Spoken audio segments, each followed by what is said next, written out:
Hello everyone, greetings from Procorder and the lovely home of Lowston Abbey. It's Laura here and I'm just going to run through a few things that we did in our first session together, how to look after the violas that you've taken home and what we'd love for you to be working on at home in between our sessions. Okay, so the first thing is just a few things to think about keeping this instrument nice and safe. Remember, the most delicate part is the bridge, this bit here. Make sure that it's standing up straight, it's vertical, it's not leaning. If it leans, can you bring your violas into school? Mrs. Gleason will let me know and I can come and sort it out. Be careful when you put those instruments down, that you put them down this way and not this way. Obviously, if you put it down this way, the bridge is taking all of the force and it could knock over. If it knocks over, it's not the end of the world, but your viola won't work. So just be super, super careful. Other things at the moment to not touch are the little adjusters here, these little black things, and the pegs. We use these to tune the instruments, but if we turn them too far, the strings can snap if the tension becomes too much. If it goes really out of tune, not a problem. Again, bring it into school. Mrs. Gleason can let me know and I can come and sort it for you. Okay, so also think about where you keep your instrument. So when you're not playing it, please put it back in the case and zip it up. And then keep it in a nice, safe space. Now remember, these instruments are made out of wood. Wood expands and it contracts. So we need to make sure that it's nowhere that's really, really cold. So obviously like not in a shed or outdoors, not in a car boot. But nowhere too hot. So you want to try and keep it away from radiators. So try, or underfloor heating if you have that at home. So away from radiators and underfloor heating, try and keep it away from a window as well actually. And just make sure it's somewhere nice and safe. Now these instruments are for you guys to use.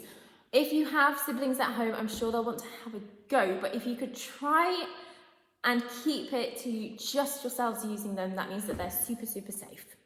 Brilliant, so that's your instrument maintenance.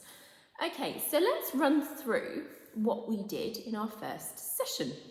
So we held the viola on our knee and the scroll, this part, was pointing to the left-hand side.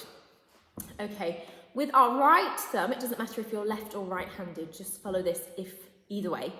We were gonna place our thumb on this black fingerboard here, about 5 centimeters up from the bottom. And then with your index finger, you're going to just pluck the string with the fleshy part of your finger, this part here.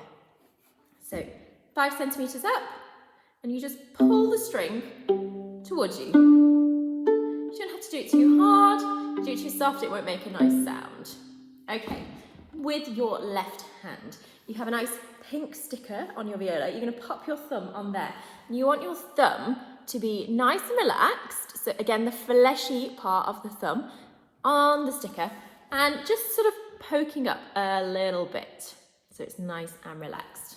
And then with your fingers, your index finger, your first finger, your pointing finger, that's going to go on the red sticker. And just practice pressing down with the fingertip. You press the string down all the way to the sticker. This is the important bit. You have to press the string as far as you can. So you have to be really strong with those fingers. So press it down and maybe jump across all 4 strings. And our strings are C, the bottom one, the lowest one, then G, then D, and then A. So just practice jumping across. Amazing. And then the second finger, which is your middle finger, that goes onto the green sticker. And then again, press down on all 4 strings. Now, what I hope you can see here is I'm jumping the hand as one unit. I'm not jumping just the second finger on its own. I'm jumping the first and second fingers. And just do that a few times. It's really hard to actually make sure that you're hitting the right stickers. So maybe you want to be watching whilst you do that. Amazing. And then the same with the third finger, which is your ring finger. Again, jump across all 4 strings. This is a really, really good exercise exercise to get those fingers going.